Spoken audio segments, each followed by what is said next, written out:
اعوذ باللہ من الشیطان الرجیم بسم اللہ الرحمن الرحیم۔ اللہ رب العزت کا کروڑوں بار شکر ہے کہ اس کے توفیق اور احسان اور نبی کریم صلی اللہ تعالی علیہ وآلہ وسلم کے نالین پاک کے تصدق سے آج 1 جولائی بروز بدھ ایک بار پھر ہم اپنی الہدایہ قرآن کلاس میں حاضر ہیں۔ اللہ کریم کی توفیق ہے،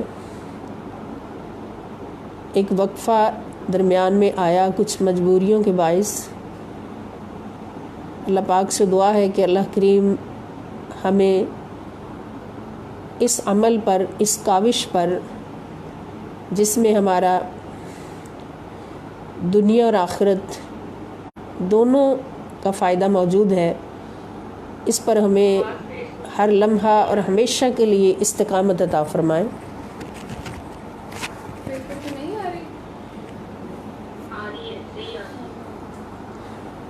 اور ہمیں اس اعلیٰ مقصد تک پہنچنے کی توفیق عطا فرمائے جو اس مختصر زندگی میں ہمیں اللہ پاک نے عطا فرمایا ہے۔ اور وہ اعلیٰ مقصد اس مختصر زندگی کو گزارتے ہوئے اللہ رب العزت اور اس کے پیارے رسول صلی اللہ تعالیٰ علیہ وآلہ وسلم کی رضا کا حصول ہے۔ اللہ پاک ہمیں اس میں کامیابی عطا فرمائے۔ آپ سب کو معلوم ہے کہ ہماری یہ الہدایہ قرآن کلاس منہاج القرآن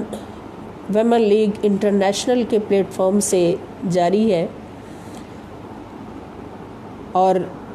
ہم یہاں پر منہاج القرآن ویمن لیگ فیصل آباد کی جانب سے اس کلاس میں حاضر ہوتے ہیں، اور ہماری آرزو بھی ہے اور اپنے پیارے ساتھیوں سے گزارش بھی ہے کہ اس سے زیادہ لوگ فائدہ حاصل کریں، ہمارے ساتھ کلاس میں حاضر ہوں، اور جو کچھ بھی ہم یہاں سیکھیں تو سیکھنے والے کم لوگ نہ ہوں بلکہ زیادہ سے زیادہ ہوں۔ تو یہ اس وقت منہاج القرآن انٹرنیشنل کا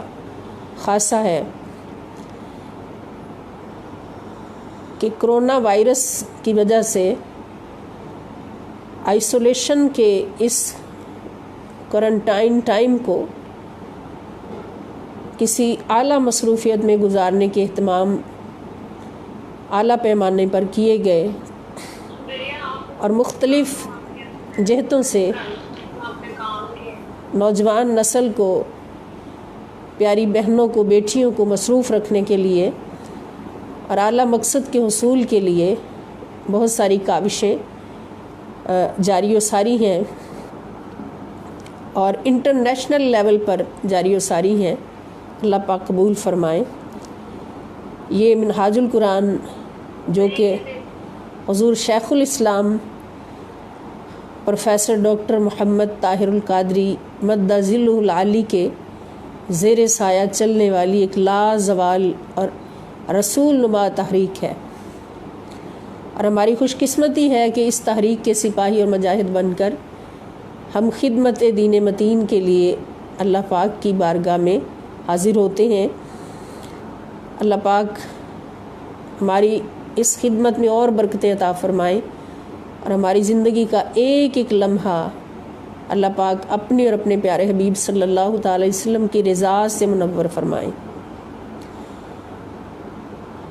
یہ پوری امت مسلمہ جانتی ہے کہ اسلام پر جب بھی اسلام دشمنوں نے کوئی حملہ کیا، عظمت صحابہ رضوان اللہ علیہ مجمعین پر حملہ ہوا، عظمت اہل بیت اطہار رضوان اللہ علیہ مجمعین پر حملہ ہوا، اور اسلام کو دہشت گرد دین قرار دینے کی کوششیں بھرپور انداز میں کی گئیں، کبھی فرقہ پرستی اور مناظروں کی صورت میں اسلامی معاشرے کو بے سکون کیا گیا۔ گویا جب بھی اہل سنت والجماعت پر کسی بھی ناہنجار نے حملہ کیا تو سب نے اس کے جواب میں اپنے اپنے تئیں کوششیں کیں، لیکن ہم دیکھتے ہیں کہ سفیر امن، محافظ عظمت اہل بیت اطہار، محافظ عظمت صحابہ رضوان اللہ علیہم اجمعین، مجدد دین مصطفیٰ صلی اللہ علیہ وآلہ وسلم حضور شیخ الاسلام پروفیسر ڈاکٹر محمد طاہر القادری مد ظلہ العالی نے ہمیشہ قرآن و حدیث سے مدلل اور محقق گفتگو فرما کر اس فتنہ کی سرکوبی کی۔ جو بھی فتنہ اٹھا اس فتنے کو ختم کرنے میں اور جلا کر راکھ کر دینے میں سب سے بڑی کاوش حضور شیخ الاسلام کی رہی۔ ابھی حال ہی میں مولوی اشرف جلالی نے جب سیدہ کائنات سیدہ فاطمۃ الزہرا سلام اللہ علیہا کی شان اقدس میں گستاخی کر کے فتنہ جلالی برپا کیا، تو اب بھی حضور شیخ الاسلام مد ظلہ العالی نے حفاظت عصمت زہرا پاک سلام اللہ علیہا کا حق ادا کر دیا، اور محافظ عصمت زہرا پاک سلام اللہ تعالی علیہا بن کر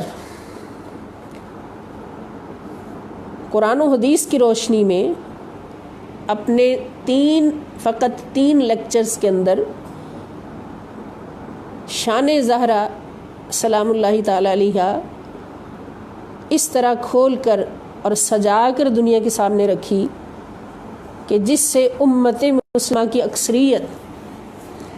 بلکہ علماء کرام کی اکثریت بھی واقف نہیں تھی۔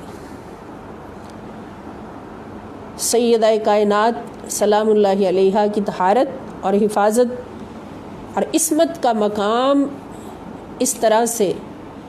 قرآن کریم کے دلائل کے ساتھ، ارشادات خداوندی کے دلائل کے ساتھ اور ارشادات محمد مصطفیٰ صلی اللہ تعالی علیہ وآلہ وسلم کے دلائل کے ساتھ اس طرح سے آپ کے طہارت اور حفاظت اور عصمت کا مقام واضح کیا کہ بڑے بڑے دنگ رہ گئے۔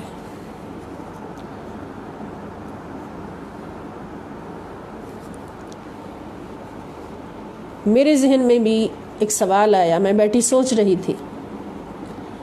سیدہ کائنات سلام اللہ تعالی علیہا کی شان اقدس میں بولنا ہمارے جیسے گناہ گار، خطا کار اور اتنے کم درجہ لوگ، ہماری زبان ہی اس قابل نہیں کہ ہم سیدہ پاک کا ذکر بھی کر سکیں۔ میں بیٹھی سوچ رہی تھی کہ حضرت ابو بکر صدیق رضی اللہ تعالیٰ عنہ کی بیٹی ہے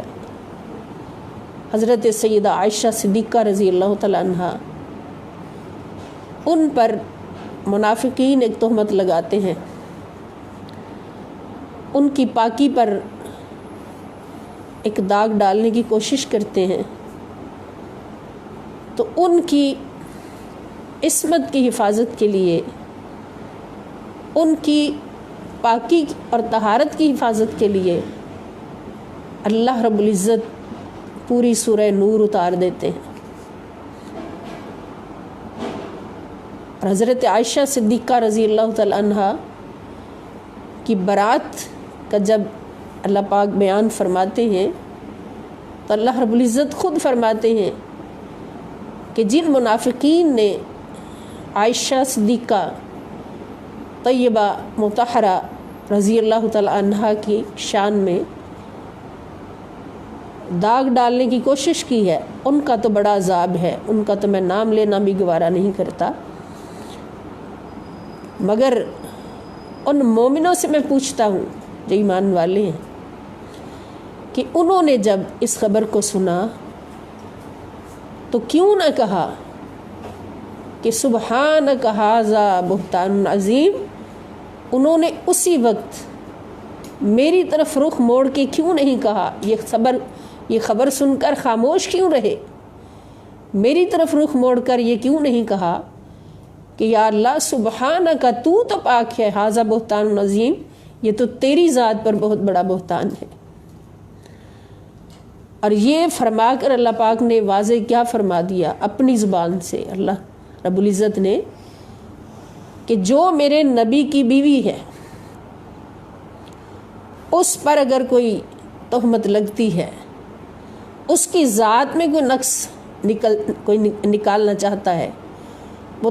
تہمت عائشہ پر نہیں، وہ تہمت نبی پاک صلی اللہ علیہ وسلم پر ہے، نبی کی شان پر ہے۔ اور جو تہمت نبی کی شان پر ہے وہ نبی کی شان پر نہیں، وہ اللہ کی شان پر ہے۔ تو مومنو، تم نے اسے کیوں نہیں کہا کہ مولا یہ تو تیری شان پر تہمت آ رہی ہے، ھذا بہتان عظیم، سبحانک ھذا بہتان عظیم، تو تو پاک ہے ایسی باتوں سے، ان تہمتوں سے، تو یہ تو تیری ذات پر تہمت آ رہی ہے۔ یہ حضرت عائشہ صدیقہ رضی اللہ تعالیٰ عنہ کا مقام ہے کہ ان کی طہارت پر اگر کوئی گرد ڈالنے کی کوشش کرتا ہے تو اللہ پاک فرماتے کہ سنو، عائشہ کی طہارت خدا کی طہارت ہے، عائشہ کی طہارت، عائشہ کی شان نبی کی شان ہے اور نبی کی شان خدا کی شان ہے۔ جو عائشہ صدیقہ رضی اللہ تعالیٰ عنہ کی ذات میں کوئی نقص نکالے گا تو وہ جان لے کہ وہ نقص خدا کی ذات میں نکالے گا۔ یہ بات میرے ذہن میں آئی کہ حضرت عائشہ صدیقہ رضی اللہ تعالیٰ عنہ کا یہ مقام ہے، جو کہ سیدنا صدیق اکبر رضی اللہ تعالیٰ عنہ کی بیٹی ہیں، ان کی تربیت حضرت ابو بکر صدیق نے کی ہے، نبی پاک صلی اللہ علیہ وسلم نے نہیں کی۔ ان کی تربیت حضرت ابو بکر صدیق رضی اللہ تعالیٰ عنہ کی بیوی نے کی ہے، سیدہ خدیجہ الکبریٰ رضی اللہ تعالیٰ عنہ نے نہیں کی۔ تو ان کا یہ مقام ہے، تو پھر سیدہ فاطمہ الزہراء طیبہ طاہرہ زاہدہ عابدہ صائمہ ساجدہ سلام اللہ تعالی علیہا کا مقام کیا ہوگا؟ یہ سوال میرے ذہن میں آیا کہ ازواج مطہرات ان کے ماں باپ اور ہیں، ان کی تربیت کرنے والے ان کے ماں باپ اور ہیں، اور ان کو فقط نبی پاک صلی اللہ علیہ وسلم کی زوجہ محترمہ ہونے کے ناطے اللہ پاک نے اس مقام پر بٹھا دیا، طہارت اور پاکیزگی کے اس مقام پر بٹھا دیا کہ فرما دیا کہ نبی کی زوجہ پر کوئی داغ ڈالے، میرے نبی کی زوجہ کی عزت پر کوئی داغ ڈالے، وہ سمجھ لے اس نے خدا کو ناراض کر دیا، کیونکہ یہ عزت صرف حضرت عائشہ کی نہیں، یہ عزت اللہ رب العزت کی ہے۔ تو اگر عائشہ رضی اللہ تعالیٰ عنہ کی عزت خدا کی عزت ہے، حفصہ رضی اللہ تعالیٰ عنہ کی عزت خدا کی عزت ہے، خدیجہ الکبریٰ رضی اللہ تعالیٰ عنہ کے تمام ازواج مطہرات کی عزت خدا کی عزت ہے، تو پھر سیدہ فاطمہ الزہراء رضی اللہ تعالیٰ عنہ آپ کی عزت اور طہارت اور عصمت اور پاکیزگی کا مقام کیا ہوگا کہ جن کو نبی پاک صلی اللہ تعالیٰ علیہ وآلہ وسلم کی گود میں اللہ پاک نے عطا فرمایا۔ جب حضرت فاطمہ پیدا ہوئی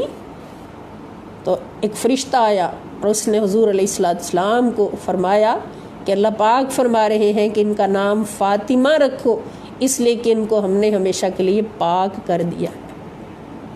اور آپ کا نام فاطمہ رکھا گیا۔ تو اس وقت میرے ذہن میں جو سوال آیا، خدا کی قسم اس کا جواب مجھے حضور شیخ الاسلام مد ظلہ العالی کے خطاب میں پورا مل گیا۔ سوال کیا تھا کہ ازواج مطہرات کا مقام اس قدر بلند ہے، تو پھر نبی پاک صلی اللہ علیہ وسلم کی لاڈلی سیدہ فاطمہ الزہراء رضی اللہ تعالیٰ عنہ کا مقام کہاں پہ ہوگا؟ ازواج مطہرات اور سیدہ فاطمہ الزہراء رضی اللہ تعالیٰ عنہ کے مقام میں فرق کس طرح سے مجھے سمجھ آئے کہ ان کا مقام کیا ہے اور سیدہ فاطمہ الزہراء رضی اللہ تعالیٰ عنہ کا مقام کیا ہے، تو جب میں نے حضور شیخ الاسلام مد ظلہ العالی کے تینوں خطابات سنے الحمدللہ، تو یہ بات روز روشن کی طرح واضح ہو گئی۔ جب قرآن کے دلائل کے ساتھ، احادیث کے دلائل کے ساتھ حضور شیخ الاسلام نے یہ فرمایا کہ ازواج مطہرات کا مقام اللہ اور اس کے رسول صلی اللہ تعالیٰ علیہ وآلہ وسلم کی اطاعت میں سفر کرتے ہوئے، اللہ اور اس کے رسول کی اطاعت میں سفر کرتے ہوئے جہاں پر آ کر ختم ہوتا ہے، وہاں سے سیدہ فاطمہ الزہراء رضی اللہ تعالیٰ عنہ کی طہارت کا مقام شروع ہوتا ہے۔ اور سیدہ فاطمہ الزہراء رضی اللہ تعالیٰ عنہ کی طہارت کا مقام کیا ہے؟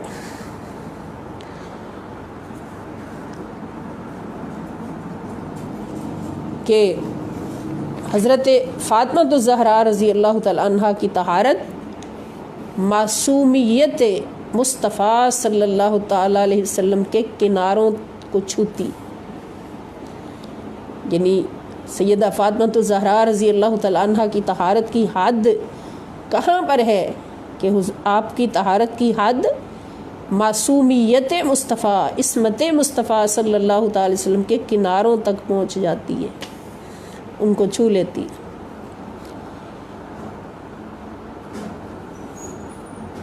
تو پھر واضح ہوا کہ حضرت سیدہ فاطمہ الزہراء سلام اللہ تعالی علیہا کی شان میں اگر کوئی گستاخی کرتا ہے نعوذ باللہ، تو پھر اس کی خبر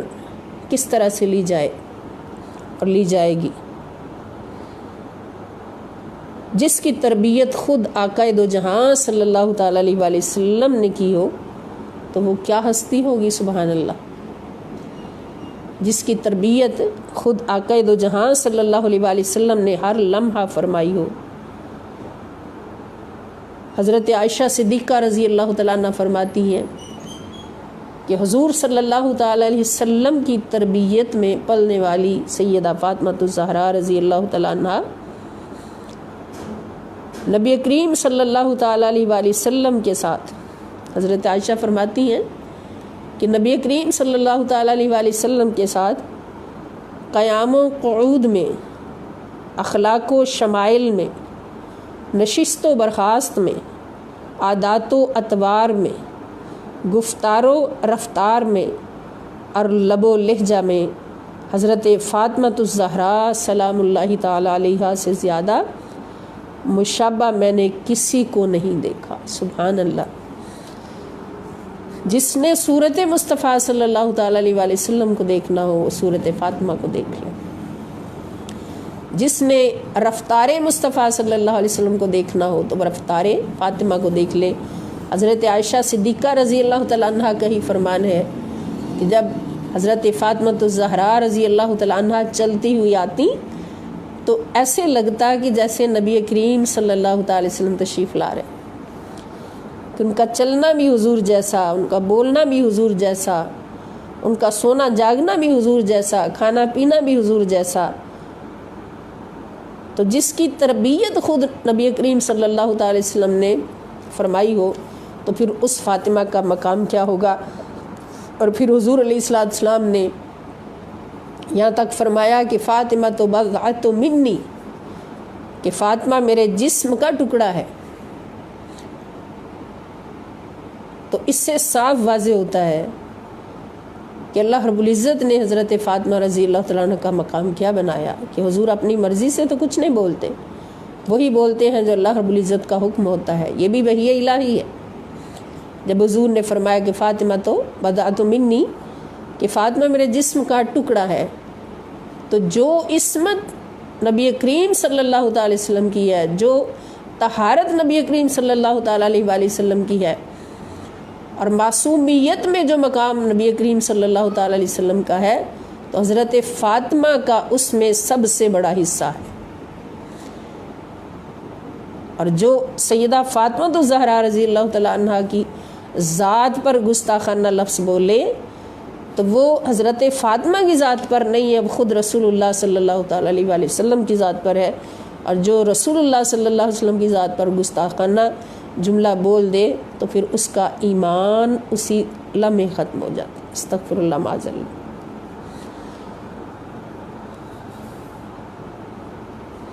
اب حضور علیہ السلام کے ارشادات، حضور شیخ الاسلام مد ظلہ العالی کے لیکچرز میں جو آپ نے حضرت فاطمۃ الزہرا رضی اللہ تعالی عنہا کی شان اقدس کو واضح کرتے ہوئے بیان فرمائے، ان میں سے برکت کے لیے کچھ یہاں پہ عرض کرنا چاہوں گی کہ حضور نے فرمایا کہ جنت میں وہی عورت جا سکتی ہے جو فاطمۃ الزہرا سلام اللہ تعالی علیہا کو اپنا سردار مانے، یا جس کو حضرت فاطمۃ الزہرا سلام اللہ علیہا اپنے قافلے میں قبول فرمائیں گی، وہی عورت جنت جا سکتی ہے۔ گویا ایمان فقط اور فقط حضرت فاطمۃ الزہرا رضی اللہ تعالی عنہا کی محبت اور ادب اور احترام اور تعظیم کا نام ہے، اس لیے کہ فاطمہ حضور کے جسم کا ٹکڑا ہے اور حضور علیہ السلام کی محبت ہی ایمان ہے۔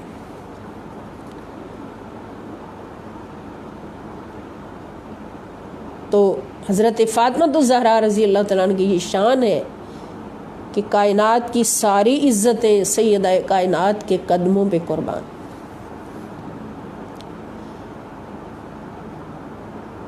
اگر لفظ طہارت، یہ میرے شیخ کا قول میں آپ کو سنا رہی ہوں کہ اگر لفظ طہارت شخصیت کا روپ دھارے تو اسے سیدہ کائنات سلام اللہ تعالی علیہا کہتے ہیں۔ سبحان اللہ۔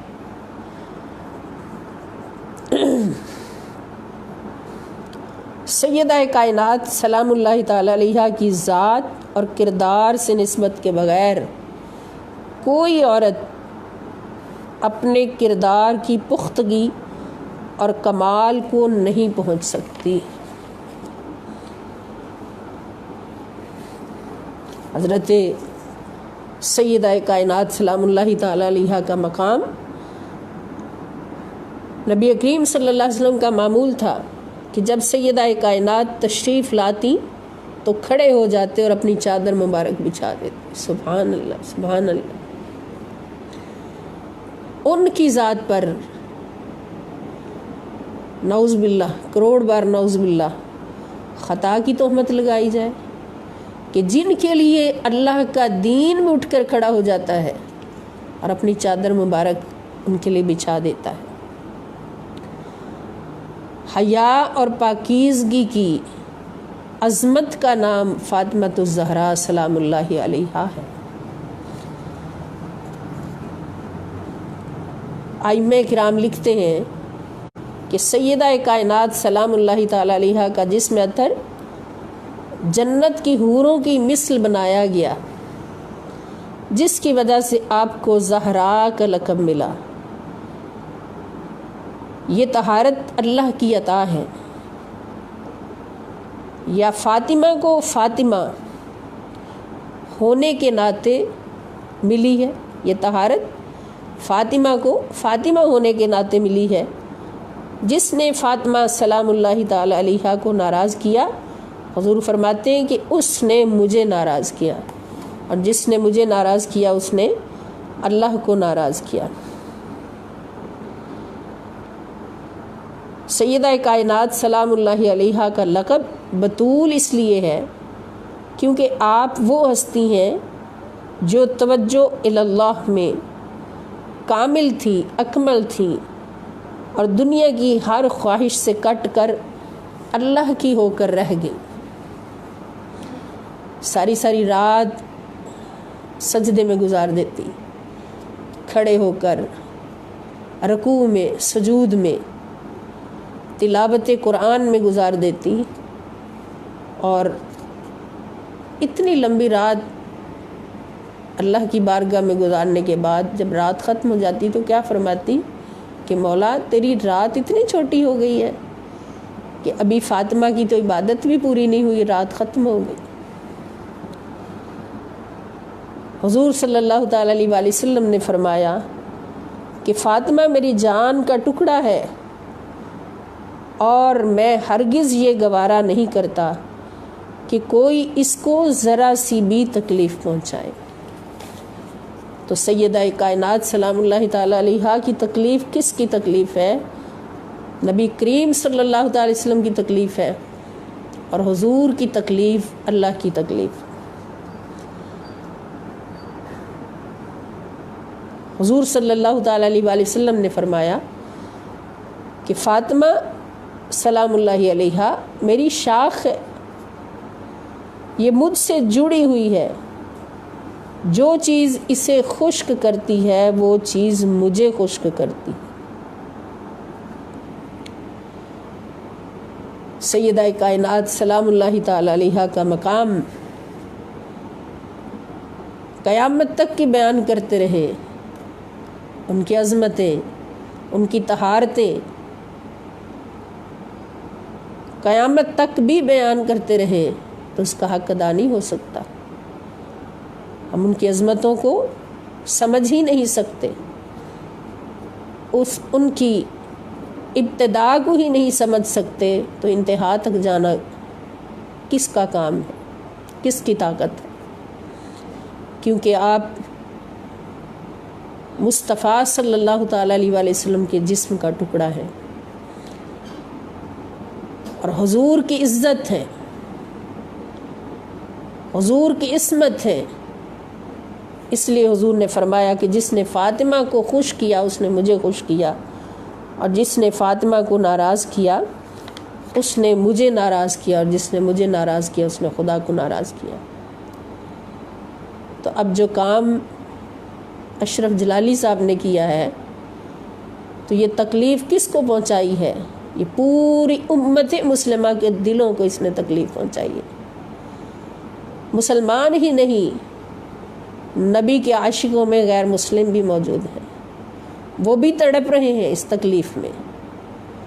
ہر مسلمان بھی تڑپ رہا ہے اس تکلیف میں۔ اور سب سے زیادہ تکلیف کس کو پہنچائی؟ نبی کریم صلی اللہ تعالیٰ علیہ وآلہ وسلم کو پہنچائی،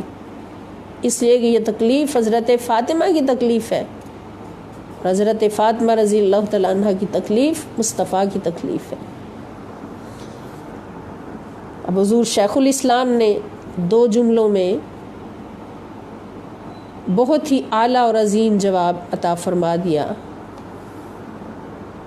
کہ سیدہ کائنات سلام اللہ علیہا کے سوال میں بھی خطا نہیں،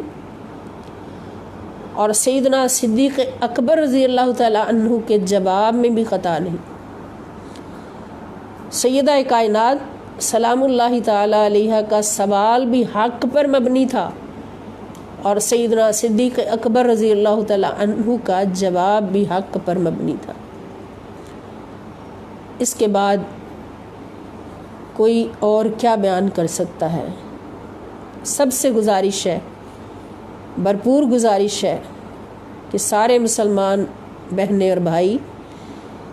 حضور شیخ الاسلام کے یہ 3 خطابات ضرور سماعت کریں۔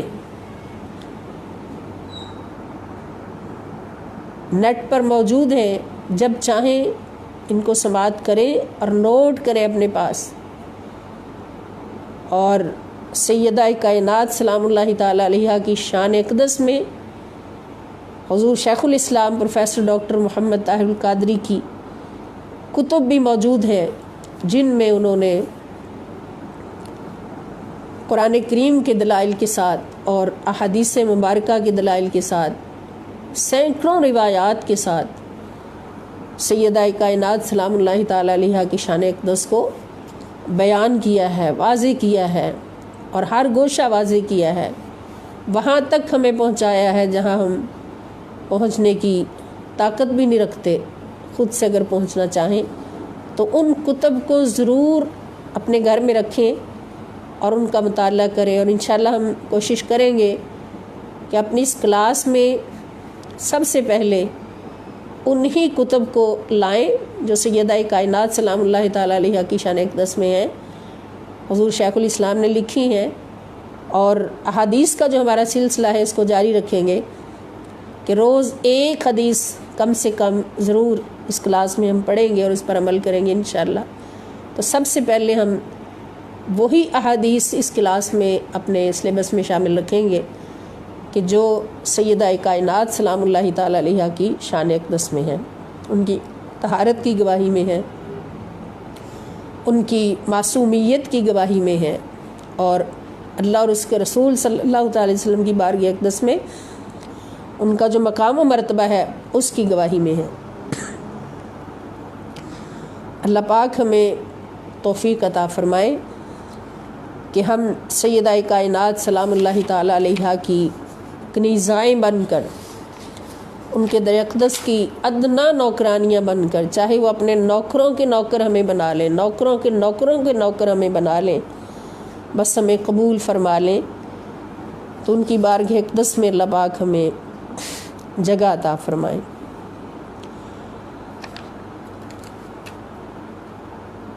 حضرت فاطمۃ الزہرا سلام اللہ تعالی علیہا، آپ کے بغیر ہمارے لیے کوئی چارہ نہیں، آپ کے در سے جڑے ہیں، آپ کے در کے ٹکڑے نصیب ہو رہے ہیں، ہمارے پاس سب کچھ ہے۔ اس لیے ہم بی بی صاحبہ سلام اللہ تعالی علیہا سے بھی گزارش کریں گے کہ اپنے لاڈلوں کا صدقہ ہمیں کبھی بھی اپنے در سے دور نہ ہٹائیے،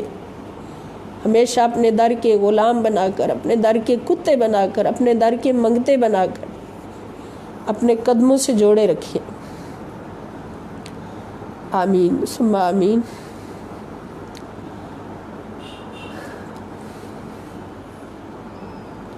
آج کے ہمارے اس لیکچر میں جو حدیث پاک ہمارے سلیبس میں شامل ہے، جو سلیبس پہلے سے جاری ہے، تو حدیث پاک کو اب ہم پڑھتے ہیں۔ بسم اللہ الرحمن الرحیم۔ عن ابی ہریرہ رضی اللہ تعالی عنہ قال من اطاعنی فقد اطاع اللہ ومن عصانی فقد عصى اللہ۔ حضرت ابو ہریرہ رضی اللہ تعالی عنہ سے روایت ہے کہ رسول اللہ صلی اللہ علیہ وآلہ وسلم نے فرمایا، من اطاعنی، من جس نے اطاعنی اطاعت کی میری، فقد اطاع اللہ، فقد تو بے شک،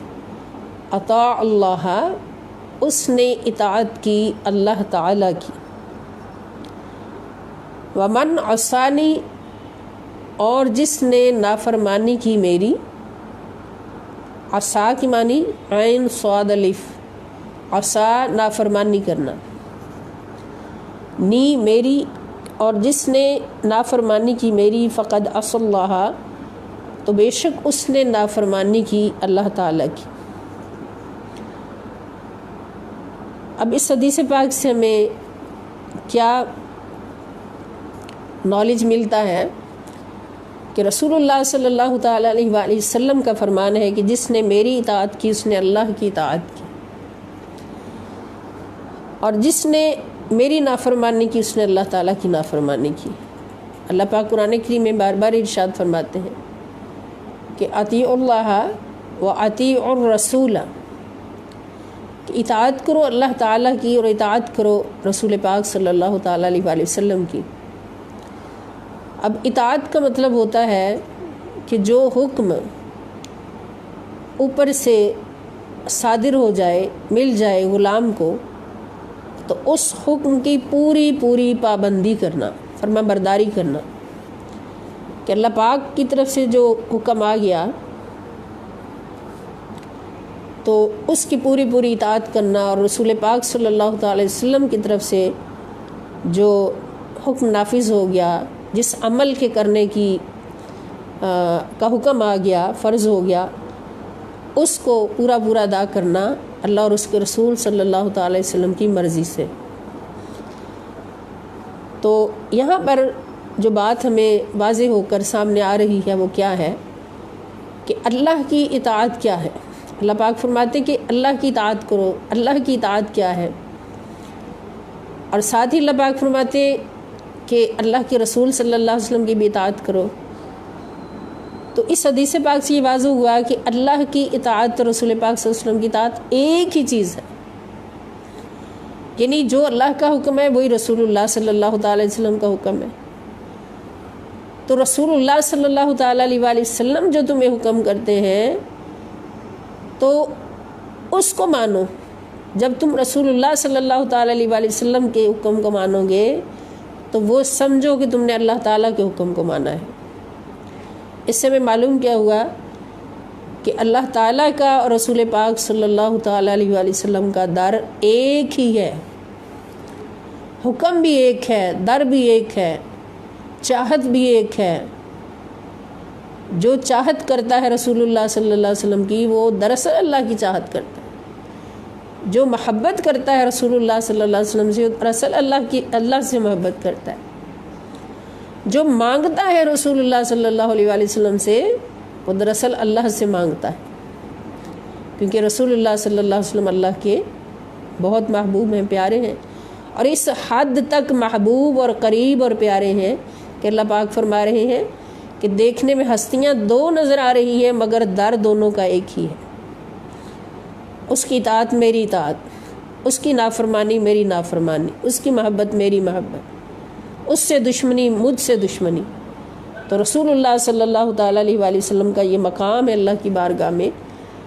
کہ کبھی بھی حضور کو اللہ سے جدا نہیں جانا جا سکتا، کہ اطاعت ہر گھڑی فرض ہے، ہر گھڑی لازم ہے، ہر مسلمان پر، دنیا کے ہر خطے کے مسلمان پر لازم ہے اطاعت اللہ اور اس کے رسول صلی اللہ علیہ وسلم کی۔ تو جو رسول اللہ صلی اللہ علیہ وسلم کی اطاعت کرتا ہے وہ اللہ کی اطاعت کرتا ہے، تو پھر حضور علیہ السلام اللہ سے جدا کیسے ہوگا؟ وہ خدا نہیں بخدا نہیں، وہ مگر خدا سے جدا نہیں، وہ ہیں کیا مگر وہ ہیں کیا نہیں، یہ محب حبیب کی بات ہے۔ ایسے کئی سوال اسٹوڈنٹس بھی کرتے رہتے ہیں کہ رسول اللہ صلی اللہ تعالی علیہ وسلم پر سلام بھیجتے ہو تو وہ تو فوت ہو چکے ہیں، سلام تو اس کو کیا جاتا ہے جو زندہ ہوتا ہے، جو سامنے موجود ہوتا ہے۔ اس پر پہلے کافی بحث گزر چکی ہے۔ تو ایک بچی نے میرے سے یہ سوال کیا کہ حضور تھے اب نہیں ہے۔ میں نے اسے کہا تمہیں کلمہ طیبہ آتا ہے؟ اس نے کہا جی آتا ہے۔ میں نے کہا سناؤ۔ اس نے سنایا لا الہ الا اللہ محمد الرسول اللہ صلی اللہ علیہ وآلہ وسلم۔ تو میں نے اسے کہا کہ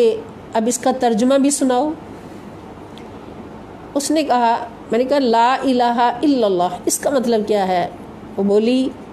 کہ اللہ کے سوا کوئی عبادت کے لائق نہیں ہے۔ میں نے کہا محمد رسول اللہ صلی اللہ علیہ وسلم اس کا ترجمہ بھی سناؤ۔ تو وہ بولی کہ محمد صلی اللہ علیہ وسلم اللہ کے رسول۔ میں نے کہا آگے بولو۔ کہتی ہیں اللہ کے رسول ہیں۔ میں نے کہا اب یہاں بولو تو تھے۔ اگر تم نے کہہ دیا کہ اللہ کے سوا کوئی عبادت کے لائق نہیں ہے اور محمد صلی اللہ علیہ وآلہ وسلم اللہ کے رسول نعوذ باللہ تھے تو تمہارا ایمان گیا۔ جیسے اللہ کے لیے ہیں اسی طرح رسول اللہ صلی اللہ علیہ وسلم کے لیے بھی ہیں کہ محمد اللہ کے رسول ہیں اور ہمیشہ کے لیے ہیں۔ تو جب تھے یہاں نہیں بولا جا سکتا تو پھر کیسے کہتے ہو کہ وہ پہلے تھے اب نہیں؟ پھر وہ بچی تھی بیچاری جو اس کے ذہن میں بھرا ہوا تھا وہی اس نے بولا اور پھر اپنے استاد کا نام لے دیا۔ اب میں ان کا نام نہیں لوں گی کہ ہمیں تو انہوں نے ایسے پڑھایا، انہوں نے ایسے بتایا۔ تو حقیقت کو بیان کرنا ہی عشق رسول ہے صلی اللہ علیہ وسلم اور عشق خدا ہے۔ اب یہاں پر اس حدیث پاک میں کیا واضح ہو رہا ہے کہ رسول اللہ صلی اللہ تعالی وسلم کبھی بھی اللہ سے جدا نہیں ہے۔ جس نے رسول اللہ صلی اللہ علیہ وسلم کی اطاعت کی اس نے اللہ کی اطاعت کی، اور جس نے رسول اللہ صلی اللہ علیہ وسلم کی نافرمانی کی اس نے اصل میں اللہ تعالیٰ کی نافرمانی کی۔ تو اسی لیے اللہ پاک نے ایک مقام پہ فرمایا وما آتاکم الرسول فخذوہ، کہ جو کچھ تمہیں اللہ کے رسول عطا کریں وہ لے لیا کرو،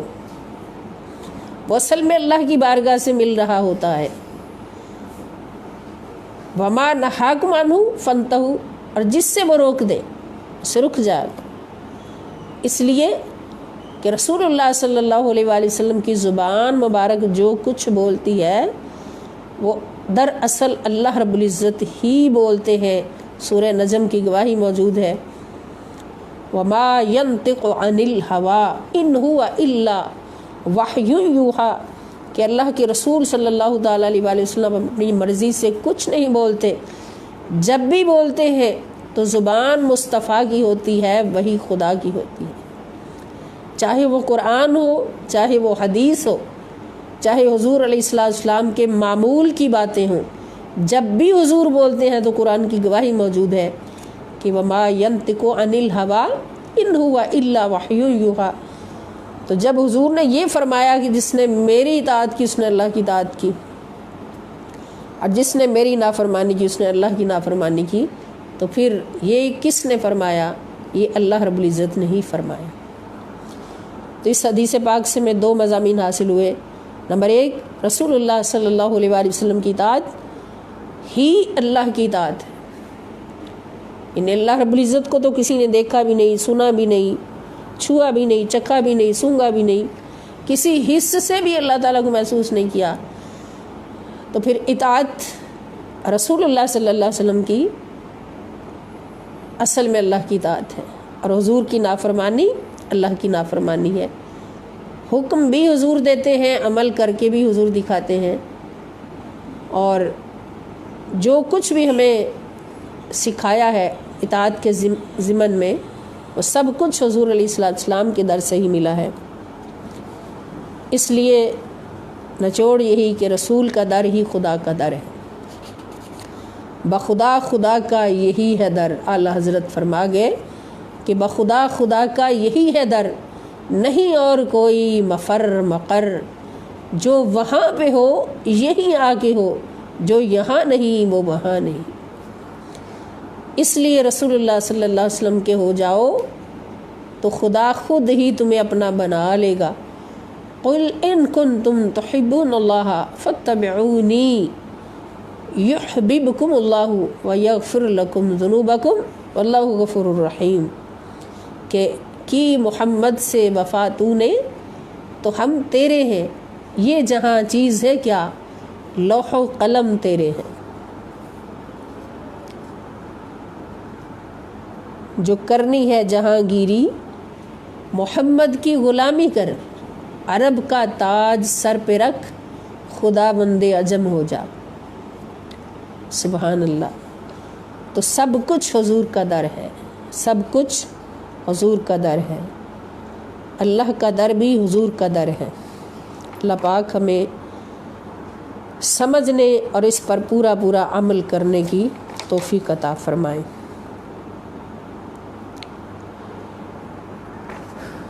اب اس سے اگلا سبق ہمارا سورہ توبہ،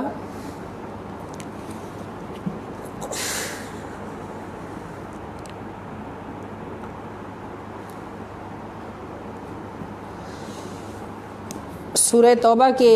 الحمدللہ الکریم ہم 5 رکوع پڑھ چکے ہیں، اور آج ہم نے 6واں رکوع پڑھنا ہے۔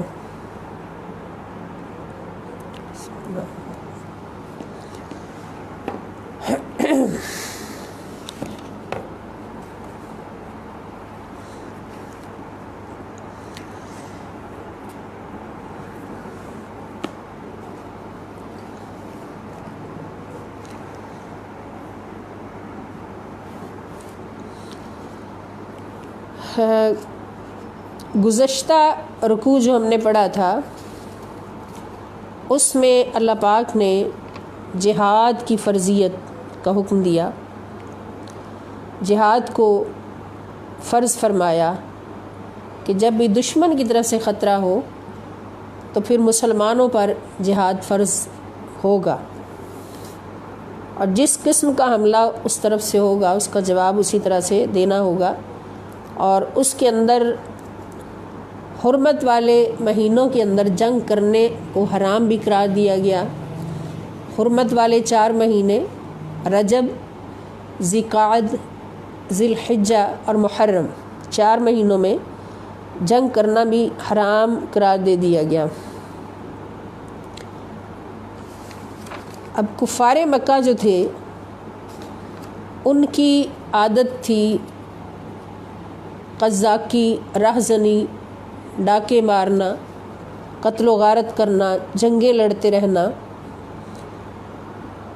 تو وہ جب ان پر ان 4 مہینوں میں ان سارے کاموں کو حرام قرار دے دیا گیا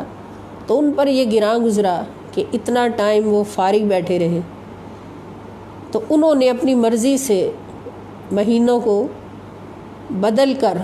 حرمت والے مہینوں کی جگہ دوسرے مہینے لا کر، تو دوسرے مہینوں کو ان کی جگہ لا کر ان کو آگے لے جا کر تو گنتی کو پورا کرنے کا قصد کر لیا۔ تو اس کے بارے میں اللہ پاک نے پھر یہ وضاحت فرمائی کہ اپنی مرضی سے کوئی بھی حرمت والا مہینہ ادھر ادھر نہیں کر سکتا۔ پھر حج کی وجہ سے کہ حج قمری سال کے حساب سے 9 اور 10 ذی الحج کو آتا تھا، اور حج جو تھا یہ بھی کفار مکہ کے لیے صرف حج ہی نہیں بلکہ ایک تجارتی میلہ تھا جس میں وہ بڑی بڑی تجارتیں کرتے تھے اور بہت نفع حاصل ہوتا تھا۔ لیکن جب حج قمری سال کے حساب سے آتا ہے تو اس میں سخت سردی بھی آتی ہے، سخت گرمی بھی آتی ہے، درمیانہ موسم بھی آتا ہے، تو موسم بدل بدل کے آتا ہے۔ تو جب سخت سردی اور سخت گرمی کا موسم آتا تو پھر تجارت میں کمی رہتی، لوگ زیادہ شوق سے شاپنگ نہیں کرتے اور زیادہ رش نہیں ہوتا۔ تو اس لیے بھی انہوں نے ایک 13واں مہینہ بنا لیا جس کو قبیصہ کا نام دیا گیا، اور ان مہینوں کو اس طرح سے بدل لیا کہ 33 سال کے بعد 9 اور 10 ذی الحج کو حج جاتا۔ تو جس سال نبی کریم صلی اللہ تعالی وسلم نے آخری حج حجۃ الوداع ادا فرمایا تو اس سال 9 اور 10 ذی الحج کو حج کی ڈیٹس آئیں، تو حضور علیہ السلام نے پھر اعلان فرمایا کہ اس بار حج اپنی اصل تاریخ پر ہم نے ادا کیا ہے۔ تو اس لیے اللہ پاک نے فرما دیا کہ یہ حرمت والے مہینوں کو اپنی مرضی سے بدل دینا یہ زیادتی ہے کفر میں، یہ کفر میں بڑھ گئے ہیں، اور اپنی مرضی سے حلال کو حرام اور حرام مہینوں کو حلال کر لیتے ہیں تاکہ یہ گنتی پوری کر سکیں۔ تو ان کے برے اعمال تھے اور برے ہی فیصلے ہوتے تھے۔ اللہ پاک نے پھر سارے مسلمانوں کو یہ تنبیہ فرما دی کہ کوئی بھی اپنی مرضی سے